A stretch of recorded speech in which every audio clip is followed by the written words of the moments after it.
ఇక నగలు నీకు ఎవరిప్పిస్తారో చూస్తాను.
అయ్యో, ఇలా అన్యాయంగా శిక్షించి నన్ను చంపడం తప్పు స్వామి.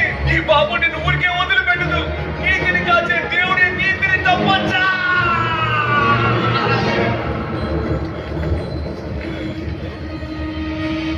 ఏమన్నావురా? నీతిని కాచే దేవుడే నీతి తప్పొచ్చా? ఇప్పుడు నేను చెప్పినవన్నీ మా కోర్టు ప్రొసీజర్లు, కానీ అది తెలియకుండా నన్ను శిక్షిస్తున్నారే. మీరే కదా దేవుడు, ధర్మాన్ని కాచే దేవుడు. రండి, మా కోర్టుకి రండి. మీకు చేతనైతే న్యాయంగా అమ్మాయికి తన నగలన్నీ ఇప్పించి నాకు ఏ శిక్ష అయినా విధించండి. నేను అంగీకరిస్తా. చేయగలరా? ఛాలెంజా? న్యాయాన్ని కాపాడే దేవుడికి న్యాయం మీద నమ్మకం ఉందా?